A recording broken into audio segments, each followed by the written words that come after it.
again, I'm referring to tens of thousands of concurrent connections together, right? And, you know, a simple Node.js program, again, this depends on your requirements, but a simple Node.js program can easily handle, like, if I had to give a rough estimate, 500 to 10K maybe, depends on your workload, if your WebSocket connections are idle or not, and so on. Hey everyone, welcome back. And in this video, we'll be taking a look at why WebSockets are fundamentally unscalable. Why do people keep on saying that, hey, WebSockets are not scalable, HTTP is more scalable? Why that is the case? Let's understand in depth and how you can make WebSockets scalable with general market solutions. Let's go. If you're new here, make sure you leave a like, subscribe to the channel and hit the bell icon. This is free of cost and helps the channel grow. This video is a part of Codedamm's t-shirt giveaway program for the month. If you want to take part and win an amazing Codedamm t-shirt, all you have to do is leave a comment on this video about what you think, and that's it. You are eligible. If your comment gets a heart from Codedamm, you will win a t-shirt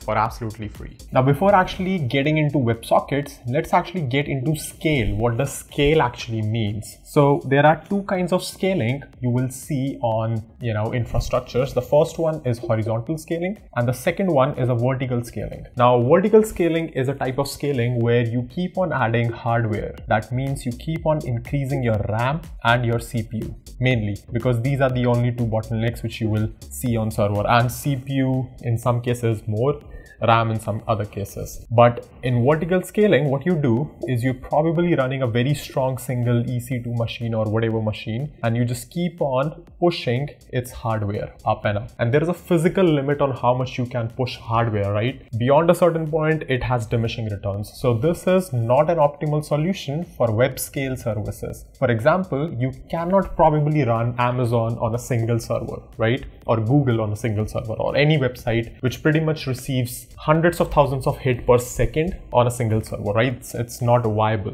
So then comes the horizontal scaling part. This is the interesting part, which allows you to distribute compute over a cluster of computers, right? So you cannot keep on adding hardware, but you can keep on adding new computers, right? Until the world runs out of silicon, but that's another problem. But this means that a collection of computers, small computers together, can pretty much compete against one very big machine. And the good part here is that you can also multiply these clusters, by 1,000 factor. So you pretty much have a lot of small computers which in themselves alone are not so powerful, but when combined and when used together, they make a lot of scalable systems, right? So these are the two kinds of scalability aspects, the vertical and the horizontal. Now, when we say that WebSockets are not scalable, we mean WebSockets are not horizontally scalable, right? Obviously, they are vertically scalable. If you have a huge machine, you can pretty much add hardware to it, and your WebSockets, you will have more capacity to hold network connections and CPU and RAM and so on. But what we want is horizontal scalability. Why? Because, you can pretty much distribute a lot of compute over the whole cluster of nodes. And this is helpful because now this can receive any number of traffic, technically. All right, the second step in understanding why WebSockets are not scalable is actually take a look at how HTTP works. So HTTP, fundamentally, you have a client, then you have a server which connects for a brief time, sends a response, and that's it. You're done. The communication is over, right? If you want to do another request, your client sends another request, the server responds to another computer, to your another client request, and that's it, the connection ends. The important point here is that this server and this server are not the same.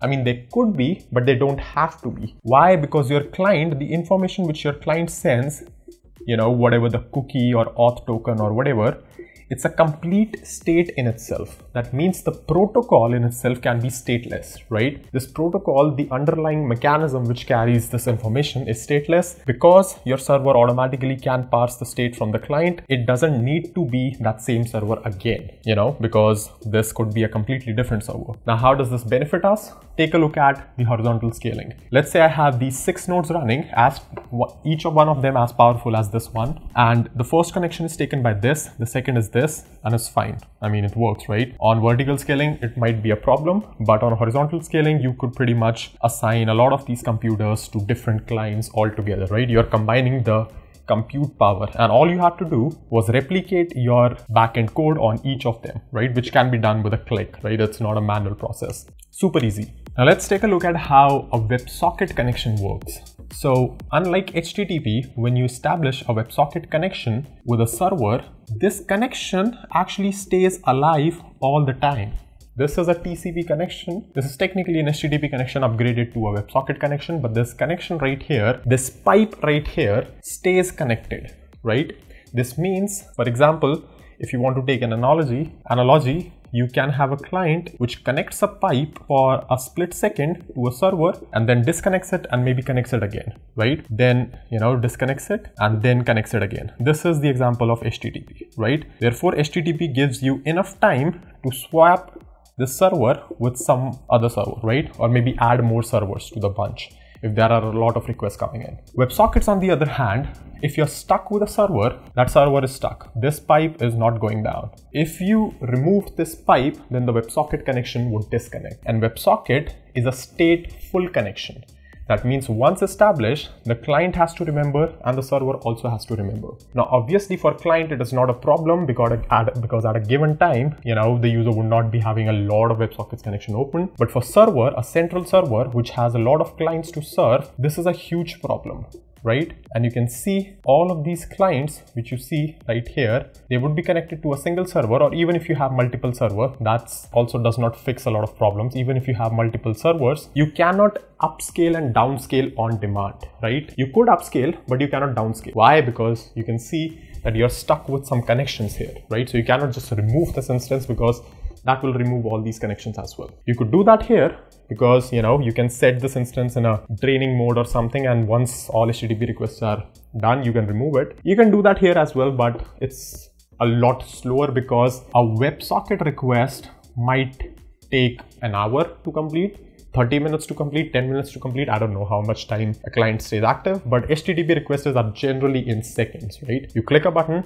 something happens, the data transfer happens and done. So that gives you this flexibility of swapping the servers, upscaling, downscaling, and so on, which you don't get in WebSocket connections. All right, so how do you make WebSockets connections scalable then? Well, you don't. As a developer, you don't have to worry about going into the infrastructure details and managing the hardware. I mean, there is no other way than having powerful systems, having a lot of powerful systems, and let them take the WebSocket connection and manage them, right? So that will be there. But in order to scale it, what you can do is you can separate the logic and the connection establishing area. What do I mean by that? On Amazon, for example, we'll take a look at Amazon because that's what I know. On Amazon, you have a service known as API Gateway. Now, this API Gateway, you can think of as a load balancer, which is huge and managed by Amazon. So you don't have to worry about this guy falling off. But what this does is that it can pretty much take in a lot of connections, more than you can imagine, right? A lot of WebSocket connections. And all of these WebSocket connections